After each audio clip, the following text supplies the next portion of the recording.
பல டிபார்ட்மெண்ட்லயும் மறுபடியும் சொல்றேன், கட்சி நிதின்ற பேர்ல அடிச்ச கொள்ளைய ஒண்ணு ஒண்ணா கவர்மெண்டோட கஜானாக்குள்ளேயே கொண்டு சேர்த்துக்கிட்டே இருக்கிறாங்க.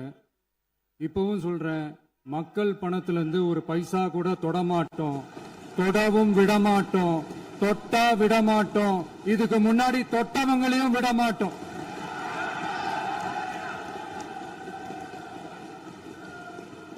ஒவ்வொரு ஊழலா வெளியில வரும் போலே,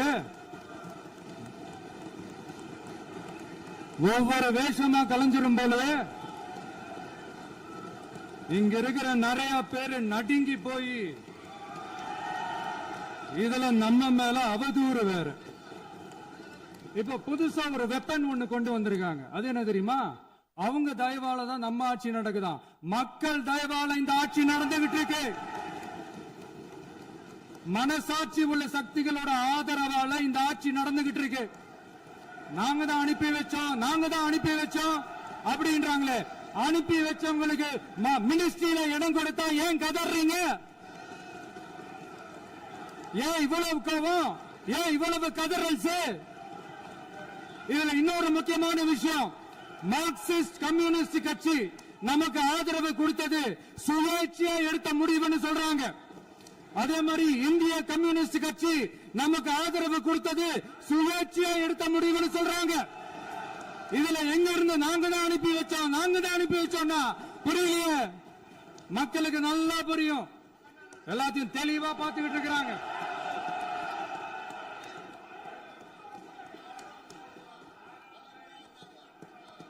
முதலமைச்சர் கண்டினியூ பண்ணலாம். மாண்பு முதலமைச்சர்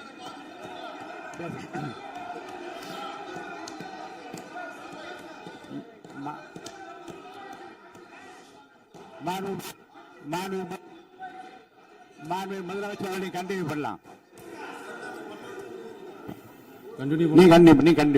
நீ கண்டினியூ பண்ணலாம்.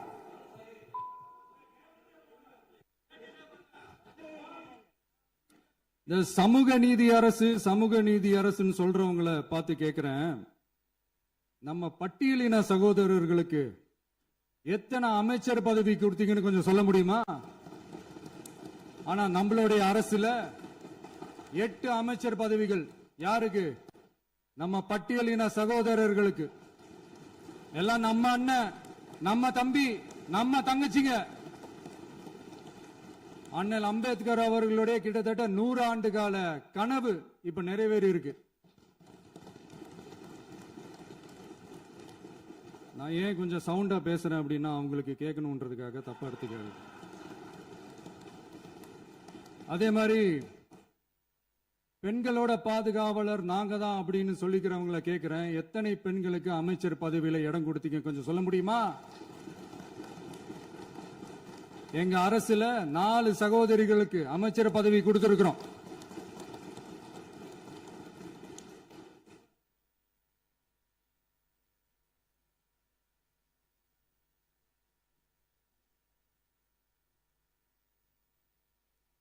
அதனால மக்களால் நிராகரிக்கப்பட்டு மக்களால் அகற்றப்பட்டவங்களுக்கு ஒண்ணு சொல்லிக்கிறோம், தப்பே செய்ய மாட்டோம், ஊழலே செய்ய மாட்டோம், நேர்மையா தான் இருப்போம், நியாயமா தான் இருப்போம் அப்படின்னு சொல்றவங்களால மட்டும்தான் கூட்டணி ஆட்சி அமைக்க முன்வரும். ஆட்சியிலையும் பங்கு, அதிகாரத்திலையும் பங்கு கொடுக்க முன்வரும். ஊழல்லையே ஊறி போனவங்களால இந்த கூட்டணி ஆட்சியோ ஆட்சியிலையும் பங்கு அதிகாரத்திலையும் பங்கு கொடுக்க முன்வராது. மெஜாரிட்டி இருந்தாலும் தரமாட்டாங்க, மெஜாரிட்டி இல்லைனாலும் தரமாட்டாங்க. கேட்டா ரெடிமேடா ஒரு பதில் ஒண்ணு வச்சிருப்பாங்க, கூட்டணி ஆட்சியை மக்கள் விரும்ப மாட்டாங்கன்னு. அதே மக்கள் தான் இப்ப அவங்கள பார்த்து சிரிக்கிறாங்க. நான் பதவியேற்ற அன்னைக்கு கொஞ்சம் டைம் அவகாசம் கேட்டேன். எதுக்கு கேட்டேன்? நிதி நிலைமைலாம் கொஞ்சம் மோசமா இருக்குது, அதெல்லாம் கொஞ்சம் சரி செஞ்சுக்கிட்டே படிப்படியா கொஞ்சம் கொஞ்சமா நான் கொடுத்த வாக்குறுதிகள்லாம் செயல்படுத்துவேன், அதுக்காக கொஞ்சம் டைம் அவகாசம் கேட்டேன். நான் ஏதோ வேற எதுக்காகவோ வேற யாருக்காகவோ ஏதோ அவகாசம் கேட்ட மாதிரி. அடுத்து இங்க சபையில இல்லாதவங்களை பத்தி பேச வேண்டாம்னு நினைக்கிறேன்.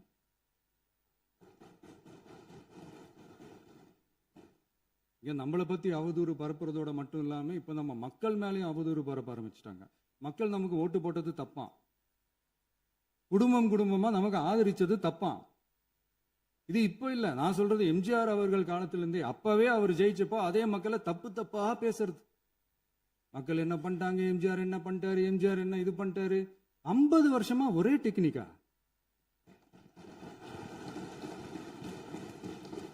டெக்னாலஜி எல்லாம் மாறி வேற எங்கேயோ போயிட்டு இருக்கு பஸ். இதுல கொஞ்சம் டெக்னிக்காச்சும் கொஞ்சம் மாத்தினா கொஞ்சம் நல்லா இருக்கும். அதனால மக்களுக்கு யூஸ்ஃபுல்லா இருக்கிற மாதிரி இந்த ஆக்கப்பூர்வமான கருத்துக்களோ ஆக்கப்பூர்வமான யோசனைகளோ இருந்தா சொல்லுங்க.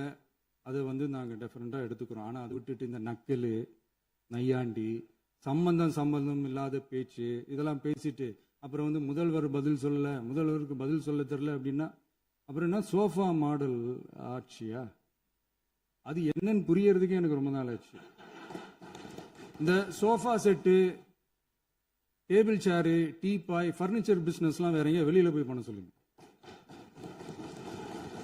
அப்படி அந்த பிசினஸ் தான் பண்ணணும்னா நிறைய பிசினஸ் பண்ற மாதிரி வெளியில போய் பண்ண சொல்லுங்க. இங்க சட்டசபைக்குள்ள வேணாம். அதனால ஆக்கப்பூர்வமான கருத்துக்கள் இருந்தா சொல்லுங்க. டெஃபினட்டா அது சரியா இருந்தா நாங்க ஏத்துக்கிறோம். எனக்கு ஒரு குட்டி கதை ஒண்ணு ஞாபகம் வருது, சொல்லாமா? ஒரு ஊர்ல ஒரு பெரியவர் வெயில் ரொம்ப ஜாஸ்தியா இருக்குன்னு சொல்லிட்டு கண்ணுக்கு மேல கை வச்சுக்கிட்டு இப்படி சுத்தி முத்தி தேடிக்கிட்டு இருந்தாராம்.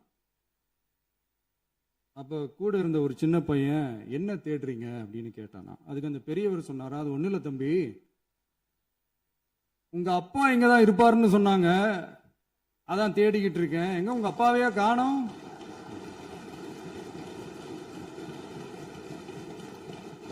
இல்ல அந்த எங்களுக்கும் நக்கலா நையாண்டியா சம்பந்தம் இல்லாத குட்டி கதை இதெல்லாம் எங்களுக்கும் பேச தெரியும். அந்த கதையில பெரியவர் அப்படி சொன்னாராம், தப்பா எடுத்துக்காதீங்க. அந்த கதையில பெரியவர் அப்படி கேட்டாராம். அதனால யாரும் இங்க டென்ஷன் ஆக வேணாம்.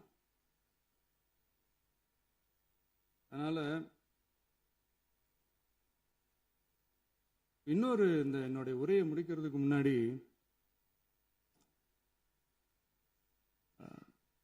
போயிட்டாங்க, பேசலாமா?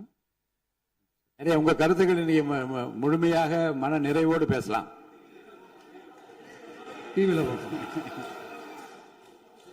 சரி, அதான் 5 நிமிஷம் பேசுனதுக்கே கொளத்தூரி இந்த ஆட்டம் ஆயிடுச்சு. பேசுனா அப்புறம் என்ன பண்றது? கடைசியா நான் இந்த உரையை முடிக்கிறதுக்கு முன்னாடி ஒரு முக்கியமான ஒரு விஷயம் பத்தி சொல்லணும். ஆளுநர் உரை அன்னைக்கு இந்த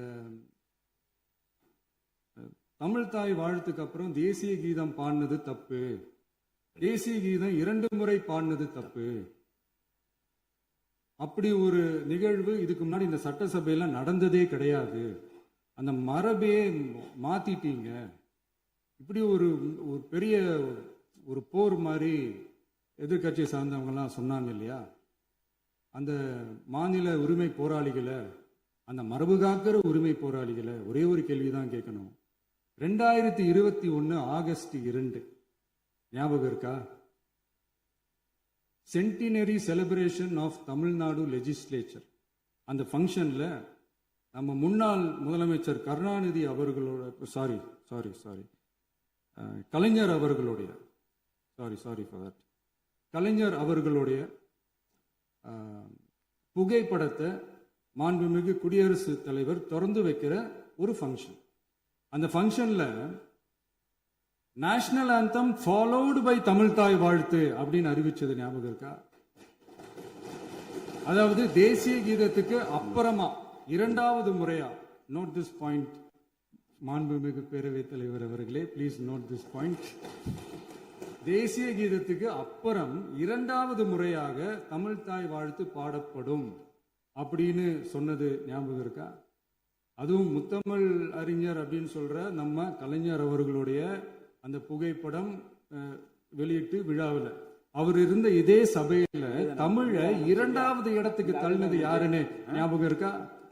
அது மட்டும் இல்ல, அந்த தேசிய கீதத்தை நாட்டுப்பண் நேஷனல் ஆந்தம்னு சொல்லி அதே ஃபங்க்ஷன்ல கடைசியா ஃபங்க்ஷன் முடியும் போது செகண்ட் டைம் தேசிய கீதம் பாடினதும் ஞாபகம் இருக்கா? இதே அவையில் தான் அது அவை குறிப்பிலும் இருக்கிறது. இதே அவையில் தான் நடைபெற்றது. இந்த தக்க நேரத்தில் இந்த ஆதாரங்களை அளித்த மாண்பு முதல்வர் அவர்களுக்கு நன்றியை தெரிவித்துக் கொள்கிறேன்.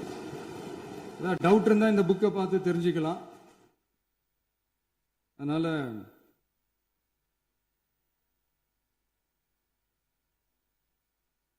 இதெல்லாம் கேட்டா என்ன சொல்லுவாங்கன்னா, அது ஜனாதிபதி கலந்துகிட்ட ஃபங்க்ஷன், அதெல்லாம் அப்படிதான், அதெல்லாம் கண்டுக்க கூடாது அப்படின்னு சொல்லுவாங்க.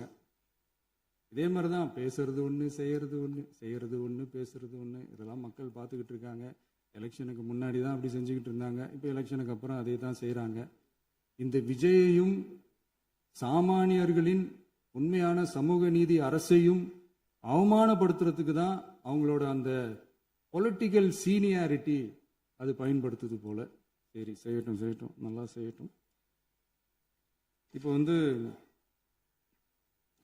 ஆனாலும் நம்மளுடைய மாநில உரிமை, மொழி உரிமை, உத்தமபுத்திரர் போல வேஷம் போடுற எதிர்கட்சிக்கு ஒன்றை மட்டும் ஆணித்தரமாக சொல்றோம். உங்களை மாதிரி தமிழ்னு சொல்லிக்கிட்டு, மொழி, பண்பாடு, கலாச்சாரம்னு சொல்லிக்கிட்டு ரெட்டை வேஷம் போடுறவங்க நாங்க கிடையாது. உலகெங்கும் வாழும் என் தமிழ் சொந்தங்களுக்கு நம்முடைய உத்தரவாதம் தமிழ் தான் எங்க உயிர் நாடி அப்படின்றத மறக்க மாட்டோம்.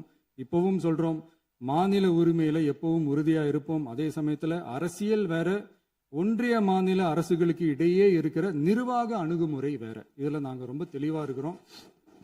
அதனால எங்களுக்கு பாடம் எடுக்கிறதா நினைச்சுக்கிட்டு உங்க வேஷத்தை நீங்களே கொஞ்சம் கொஞ்சமா கலைச்சிக்கிட்டே வர்றீங்க, மறந்துடாதீங்க. அப்புறம் நேத்து எதிர்கட்சி தலைவர், மாண்புமிகு எதிர்கட்சி தலைவர் பேசும்போது நிறைய பேசினாங்க. அதுல ஒண்ணு மட்டும், அரசு சொல்றதா நினைச்சுக்கிட்டு நம்மளை இன்டைரக்டா ஈவில் அப்படின்ற அந்த வார்த்தையை யூஸ் பண்ணாங்க. எனக்கு ஒண்ணுதான் சொல்லணும்னு தோணுது. ஈவில்ஸ்னு டெவில்ஸ் பேசக்கூடாது.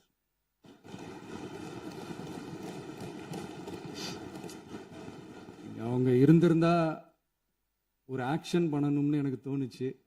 எல்லாரும் போயிட்டாங்க. பர்மிஷன் பண்ணலாமா? இப்பவும் பண்ணலாம், ஒன்றும் தப்பு இல்லை. சொல்லட்டுமா?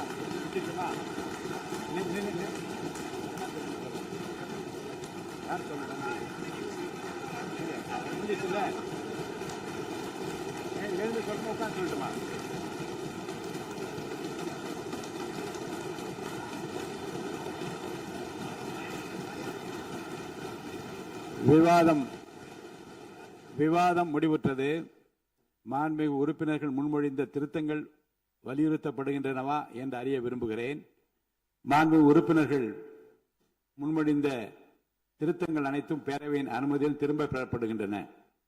2026 ஆண்டு ஜூன் திங்கள் 18ஆம் நாளன்று சட்டமன்ற பேரவைக்கு மாண்புமிகு ஆளுநர் அவர்கள் ஓந்தளித்த பெருரைக்கு தமிழ்நாடு சட்டமன்ற பேரவை உறுப்பினர்கள் பெரிதும் நன்றி உடையவர்களாவர் என்று மாண்புமிகு பேரவை துணைத் தலைவர் திரு மு ரவிசங்கர் அவர்களால் 19/6/2026 நாளன்று முன்மொழியப்பட்ட தீர்மானம் பேரவையின் முடிவுக்கு விடப்படுகிறது.